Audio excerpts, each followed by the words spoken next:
हरियाणा की हर अपडेट के लिए बेल आइकन दबाएं और सब्सक्राइब करें STV हरियाणा न्यूज। नमस्कार, आपके साथ मैं अनामिका अजय मिश्रा। आप देख रहे हैं सुपरफास्ट 100।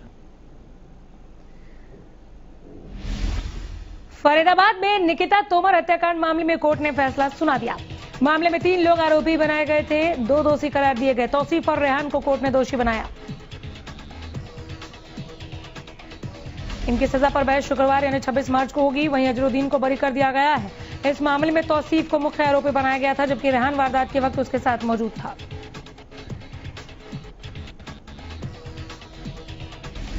दरअसल 26 अक्टूबर 2020 को फरीदाबाद के बल्लभगढ़ में निकिता तोमर के कॉलेज के बाहर गोली मारकर हत्या कर दी गई थी। इस मामले में 55 गवाह पेश किए गए थे, जिसमें 2 बचाव पक्ष की तरफ से 1 अक्टूबर को इस मामले का ट्रायल फास्ट ट्रैक कोर्ट में शुरू हुआ था।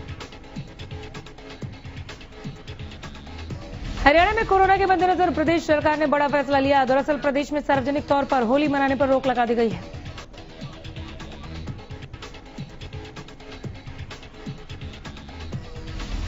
दरअसल गृह मंत्री अनिल विज ने ट्वीट कर मामले की जानकारी दी है। उन्होंने ट्वीट कर लिखा कि हरियाणा में कोरोना के मद्देनजर सार्वजनिक तौर पर होली मनाने पर रोक लगी है।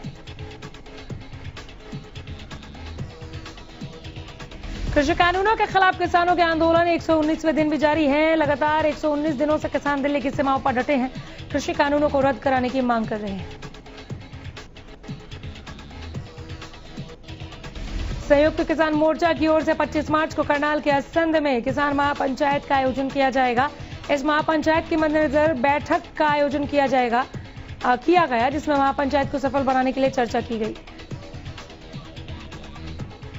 महापंचायत के दौरान किसान नेता राकेश टिकैत, भारतीय किसान यूनियन के प्रदेश अध्यक्ष गुरनाम सिंह चुढ़ूनी, पंजाब के किसान नेता बलबीर सिंह राजेवाल समेत कई किसान नेता किसानों को संबोधित करेंगे। किसान महापंचायत में हजारों की संख्या में किसानों के पहुंचने की आशंका जताई जा रही है। महापंचायत को सफल बनाने के लिए पिछले कई दिनों से किसान नेता कई गांवों में जाकर महापंचायत कर किसानों को संबोधित कर रहे हैं। प्रदेश में कृषि कानूनों के खिलाफ बीजेपी नेताओं का विरोध जारी है। फतेहाबाद के अशोकनगर इलाके में किसानों ने बीजेपी विधायक दूड़ाराम का विरोध किया। विधायक की गाड़ी के पहुंचते ही किसान उनकी गाड़ी के पीछे भागने लगे, जिसके बाद विधायक मौके से फौरन निकल गए। बता दें कि विधायक दूड़ाराम के इलाके में पहुंचने की सूचना मिलने के बाद किसान एकजुट हुए थे। किसानों ने बीजेपी नेताओं को चेता रखा है कि उन्हें इलाके में घुसने नहीं देंगे। अगर नेता आते हैं तो विरोध होगा।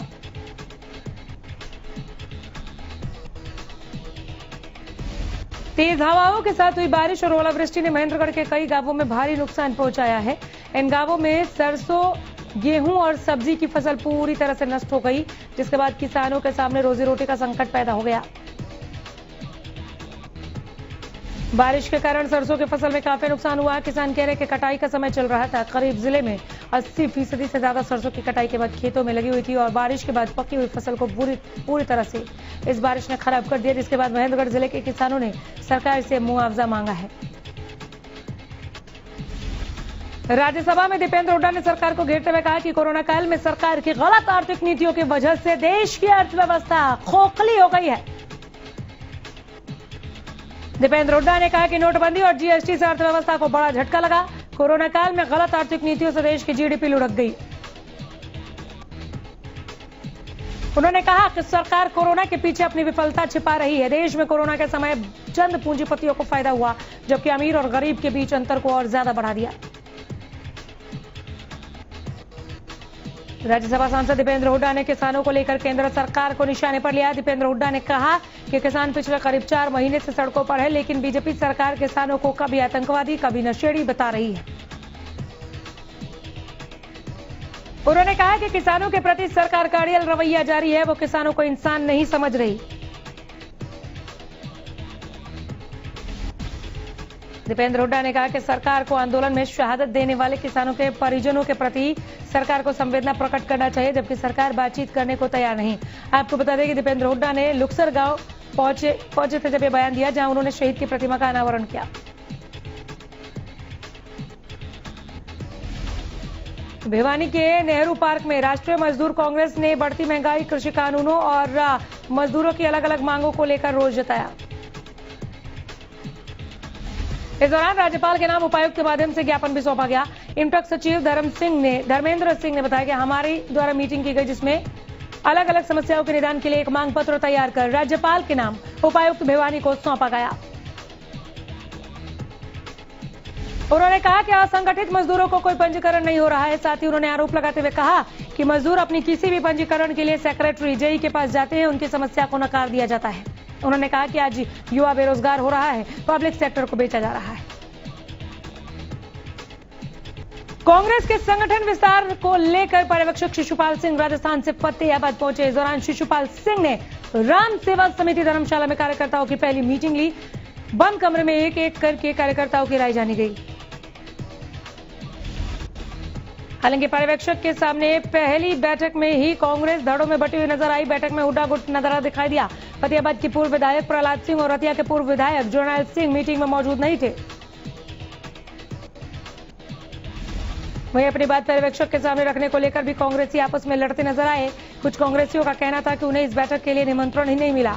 हालांकि मीडिया से बातचीत करते हुए पर्यवेक्षक ने खींचतान को आपसी भाईचारे का नाम दिया।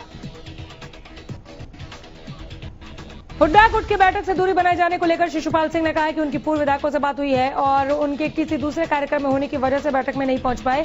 कार्यकर्ताओं के बैठक में अपनी बात रखने को लेकर खींचतान पर शिशुपाल ने कहा कि इसे अनुशासनहीनता का नाम नहीं दे सकते। फरीदाबाद में महिला आईएएस अधिकारी के साथ छेड़छाड़ का मामला तूल पकड़ता जा रहा है। मामले में अब सियासत भी तेज हो गई है। मामले की निंदा करते हुए कांग्रेस ने सरकार पर निशाना साधा।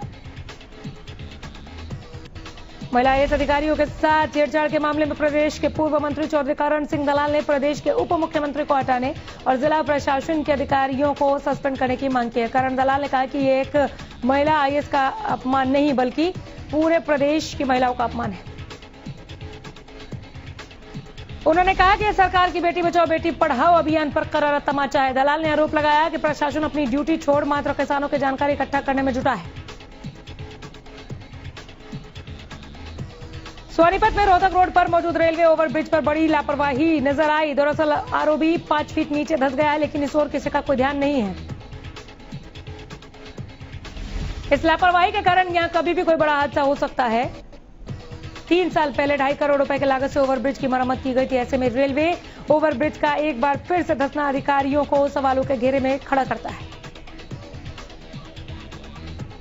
इस मामले में अधिकारियों का कहना है कि ओवरब्रिज के नीचे भारी संख्या में चूहे हैं, जिनके कारण आरओबी में नीचे धंस गया है। होली के मौके पर कोरोना का खतरा लगातार बरकरार है। ऐसे में दुकानदार काफी परेशान नजर आ रहे हैं। दुकानदारों का कहना है कि लगातार कोरोना के मरीजों की संख्या में इजाफा हो रहा है। ऐसे में कोरोना का असर उनके कारोबार पर भी हो रहा है। बल्लभगढ़ में दुकानदारों में असमंजस की स्थिति बनी हुई है। दुकानदारों का कहना है कि इस बार काफी नए तरीके से सामान आए हैं, लेकिन लोग उसे खरीदेंगे या नहीं, इस पर संशय है। होली के त्योहार को देखते हुए बाजार से रौनक गायब है। बाजारों में कोरोना का असर साफ दिख रहा है। कैथल के बाजारों में होली का सामान ज्यादा देखने को नहीं मिल रहा। दुकानदारों का कहना है कि लोग कोरोना की गाइडलाइन का पालन कर रहे हैं, इसलिए बाजारों में होली का सामान ज्यादा बिकने की उम्मीद नहीं है।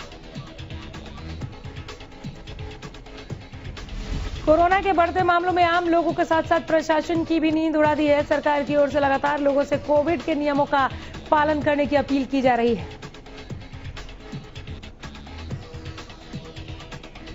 बावजूद इसके कालावाली थाने में सरकारी आदेश नदारद नजर आ रहे हैं।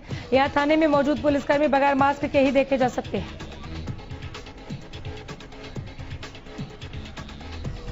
नियमों की अनदेखी से दूर ये पुलिसकर्मी अपने काम को तो अंजाम दे रहे हैं, लेकिन ऐसा लगता है कि इन्हें ना तो सरकार के आदेशों की चिंता है और न ही कोविड-19 के संक्रमण का डर। मास्क के बारे में पूछे जाने पर पुलिसकर्मी कई दलीलें दे रहे हैं। अंबाला में कोरोना केस बढ़ने के चलते प्रशासन अलर्ट मोड पर है। सरकार के आदेशानुसार प्रशासन बिना मास्क के बाहर निकलने वाले लोगों पर सख्ती निपट रहा है। पुलिस प्रशासन और निगम के अधिकारी अभियान चलाकर लोगों को जागरूक कर रहे हैं। चालान भी काटे जा रहे हैं। इसी कड़ी में सदर बाजार में बिना मास्क घूम रहे लोगों को पुलिस ने पकड़ा, चालान किया, मास्क पहनने के लिए जागरूक किया। पुलिस अधिकारी राम कुमार ने बताया कि सरकार का सख्त आदेश है, कोई भी बिना मास्क के बाहर न निकले। इसी के चलते चालान किए जा रहे हैं, लोगों को जागरूक भी कर रहे हैं। कोरोना के बढ़ते मामलों के बीच यातायात थाना पुलिस का जागरूकता अभियान जारी है। हिसार रोड पर मौजूद ऑटो रिक्शा बिना मास्क के घूमते दिखाई दिए। इस दौरान सभी को मास्क पहनने की हिदायत दी गई। इसी के साथ भीड़ को देखते हुए चालकों को निर्देश दिए गए कि वो सवारियों को बैठाने के लिए बस स्टैंड के मुख्य गेट से दूर रहें या पार्किंग में जाकर सवारियों को बैठाएं। इससे बाजार में जाम की स्थिति नहीं बनेगी। यातायात थाना प्रभारी बहादुर सिंह ने बताया कि लगातार अभियान जारी है। अब उसके परिणाम देखने को मिल रहे हैं। जो लोग मास्क नहीं पहन रहे उनके चालान भी कट रहे हैं।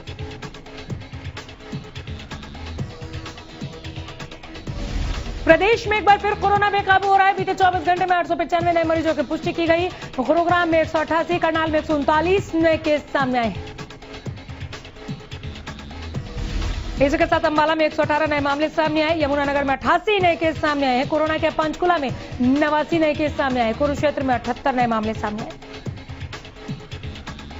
प्रदेश में अब तक 3104 मरीजों की मौत हो चुकी है। इसी के साथ हरियाणा में कुल 2,81,588 केस सामने आए। प्रदेश सरकार ने हर सप्ताह के सोमवार और मंगलवार को मेगा ड्राइव शुरू करने की योजना बनाई ताकि हर लाभार्थी का टीकाकरण सुनिश्चित किया जा सके। मुख्यमंत्री ने यह जानकारी वीडियो कॉन्फ्रेंसिंग के जरिए प्रधानमंत्री नरेंद्र मोदी की अध्यक्षता में कोविड-19 की स्थिति पर सभी राज्यों के मुख्यमंत्रियों के साथ हुई बैठक में दी। बैठक में उप मुख्यमंत्री दुष्यंत चौटाला, गृह मंत्री अनिल विज भी उपस्थित रहे। कोरोना वायरस के बढ़ते मामलों का असर अब उत्तराखंड में हो रहे कुंभ पर भी दिख रहा है। उत्तराखंड के हाईकोर्ट ने निर्देश दिया है कि कुंभ में आने वाले सभी लोगों को आरटी-पीसीआर टेस्ट की नेगेटिव रिपोर्ट दिखाना अनिवार्य होगा। हाईकोर्ट ने मुख्यमंत्री तीरथ सिंह रावत के उस फैसले की निंदा की है जिसमें उन्होंने बिना टेस्ट के ही कुंभ में आने की इजाजत दी थी। कुंभ मेले को लेकर एक जनहित याचिका की सुनवाई करते हुए हाईकोर्ट ने निर्देश दिया है कि केंद्र और राज्य सरकार द्वारा जारी गाइडलाइंस को सख्ती से पूरा किया जाए।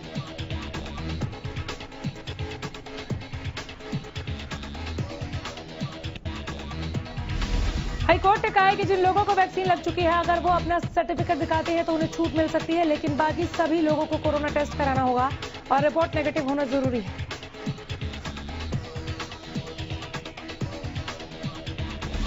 सिरसा में बिजली उपभोक्ताओं के साथ लाखों रुपए की साइबर ठगी होने का मामला सामने आया। दरअसल दिल्ली के एक व्यक्ति का बैंक अकाउंट हैक कर उससे फ्रॉड किया गया था, जिसकी शिकायत 19 नवंबर 2020 को मिलने के बाद दिल्ली पुलिस ने 23 नवंबर 2020 को मामला दर्ज किया था। जांच के लिए दिल्ली पुलिस सिरसा के शहर पुलिस थाना में पहुंची। इस मामले से जुड़े जिन लोगों के बिजली बिल हैक हुए, अकाउंट से बिल भरे गए थे, उन लोगों से पूछताछ की गई। पुलिस की जांच के दौरान सिरसा के साथ और फतेहाबाद के एक व्यक्ति सामने आया। फिलहाल पुलिस की ओर से सभी को नोटिस देकर तलब किया गया है। हिसार की मनीषा कुंडू ने प्रदेश का नाम रोशन किया। मनीषा ने नेशनल जूनियर कुश्ती प्रतियोगिता में पंजाब के खिलाड़ी को 3-0 से हराकर गोल्ड कब्जाया। मनीषा कुंडू जीत हासिल कर जब गांव पहुंची, किनाला पहुंची, तो ग्रामीणों ने मनीषा का फूल मालाओं से पटाखों के साथ स्वागत किया। इस दौरान गांव की महिलाएं भी मनीषा का स्वागत करती दिखी। इस दौरान मनीषा कुंडू ने ग्रामीणों से अपील की कि सभी माता पिता को अपनी लड़कियों को पढ़ाई के लिए भेजना चाहिए, खेल पर भी ध्यान देना चाहिए।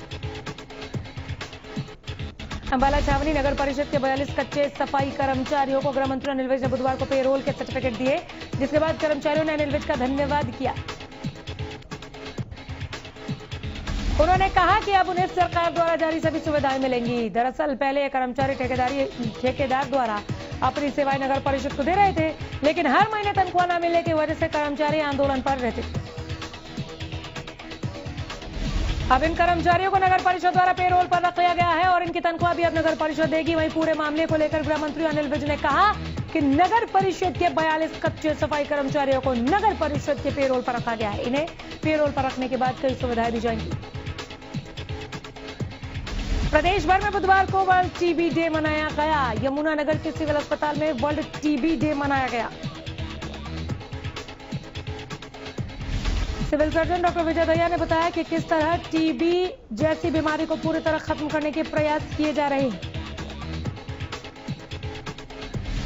उन्होंने कहा कि जिस तरह प्रदेश में 2022 तक टीबी को खत्म करने का बीड़ा उठाया गया, उसमें स्वास्थ्य विभाग लगातार अहम भूमिका निभा रहा है और यमुनानगर में पहले की तुलना में टीबी के बहुत कम केस है।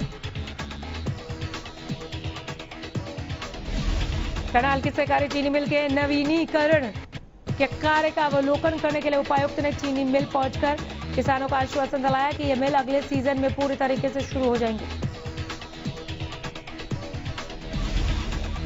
कोरोना के कारण 3-4 महीने चीनी मिल का काम देरी से चल रहा है। 3 से 4 महीने किसानों की सुविधा के लिए मिल में शौचालय, किसान मजदूर कैंटीन और विश्राम गृह बनाया गया है। उपायुक्त ने कहा कि मुख्यमंत्री मनोहर लाल ने इस क्षेत्र के लोगों को बड़ी सौगात दी है। उन्होंने किसानों की जरूरत को समझते हुए 270 करोड़ रुपए मंजूर करके किसानों को एक बड़ा तोहफा दिया। भिवानी में एक व्यक्ति के ट्रेन के नीचे आकर खुदकुशी का मामला सामने आया। बताया जा रहा है कि कलिंगा गांव निवासी 37 साल का संजय कबाड़ की फेरी लगाता था। मंगलवार को भिवानी में लोहारू फाटक के पास व्यक्ति का शव मिला। सूचना पाकर परिजन मौके पर पहुंचे और रेलवे पुलिस को सूचना दी गई। रेलवे पुलिस ने शव कब्जे में ले लिया है। दरअसल मृतक के चचेरे भाई ईश्वर ने रोहतक सीआईए 3 पर गंभीर आरोप लगाए हैं। उन्होंने कहा कि 19 मार्च को रोहतक सीआईए 3 पुलिस संजय को पूछताछ के लिए लेकर गई थी। जब संजय को 2 दिन बाद छोड़ा गया तो पुलिस ने उसे बुरी तरह से पीटा हुआ था, जिसके चलते वो इलाज के दौरान अस्पताल से भाग गया। अगले दिन सुबह रेल के नीचे कटकर खुदकुशी कर ली। गोहाना पुलिस को बड़ी कामयाबी मिली। पुलिस ने ज्वेलर्स की दुकान पर हुई लूटपाट के मास्टरमाइंड समेत 5 लोगों को गिरफ्तार किया। पुलिस ने सभी आरोपियों को रिमांड पर लेकर उनसे उनके सभी कारनामे उगलवाए। पुलिस ने बदमाशों से 6 किलोग्राम के जेवरात भी बरामद किया। आपको बता दें कि गोहाना में बढ़ते अपराधों को लेकर जब प्रशासन अलर्ट हो चुका है, गोहाना पुलिस लगातार ऐसे गिरोह की गिरफ्तारी में जुटी है।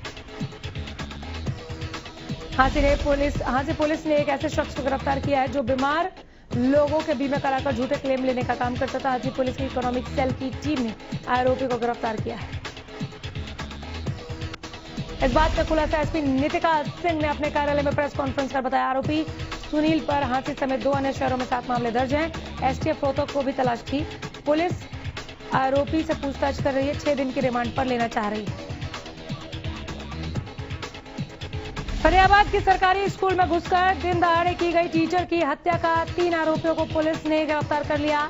पुलिस ने मामले में मुख्य आरोपी विकास गोरखपुरिया सहित 2 अन्य आरोपियों को भी काबू किया।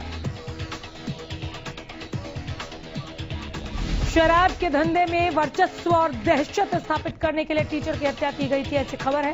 टीचर का परिवार भी शराब ठेकों के धंधे में संलिप्त बताया जा रहा है। चरखेदादरी के गांव छपार में एक किसान का शव मिला है। मृतक किसान का शव खेतों में बने कमरे से बरामद किया गया। मौके पर पहुंची पुलिस ने शव को पोस्टमार्टम के लिए भेजा है। पुलिस कह रही है कि मृतक के सिर पर चोट लगने से मौत हुई। पुलिस ये भी आशंका जता रही है कि मृतक किसान की हत्या की गई है।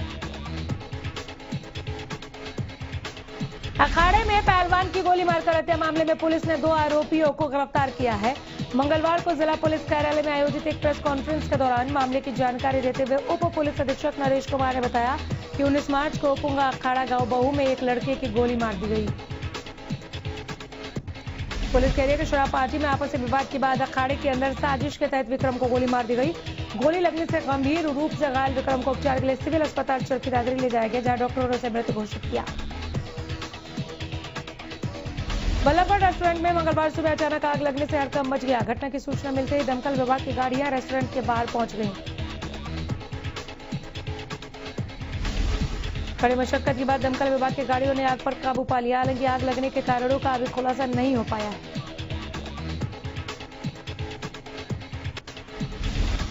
भिवानी में तेज आंधी के चलते रामनगर कॉलोनी स्थित बूस्टिंग स्टेशन में पेड़ गिरने से भारी नुकसान हुआ है, जहां बूस्टिंग स्टेशन पूरा परिसर तहस नहस गया। कर्मचारी बाल बाल बचे। इस आपदा में इतना नुकसान हुआ कि क्षेत्र में 1-2 दिन के लिए सप्लाई बाधित होने का अंदेशा है।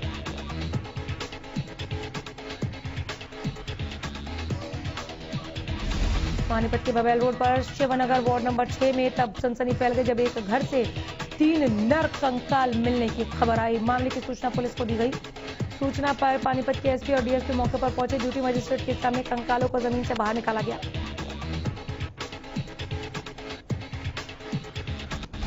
कंकाल किसके हैं, कब से दबे थे, डीएनए रिपोर्ट आने के बाद पता चलेगा। डीएसपी सतीश वत्स ने बताया कि महिला ने 100 नंबर पर फोन कर मामले की सूचना पुलिस को दी।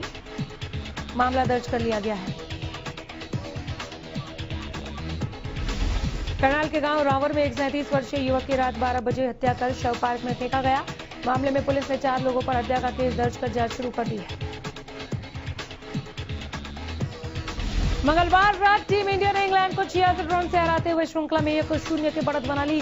दूसरा मैच 26 मार्च यानी शुक्रवार को होगा।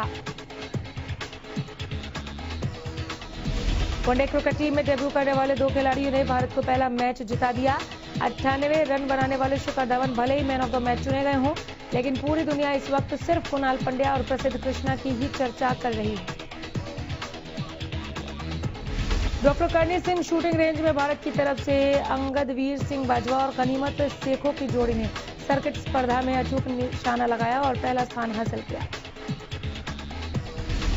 मंगलवार को फाइनल में भारतीय जोड़ी अंगदवीर सिंह बाजवा और गनीमत ने कजाकिस्तान के खिलाड़ियों को 33-29 से हराया। इस मेडल के साथ ही भारत के खाते में अब कुल 7 स्वर्ण पदक हो गए।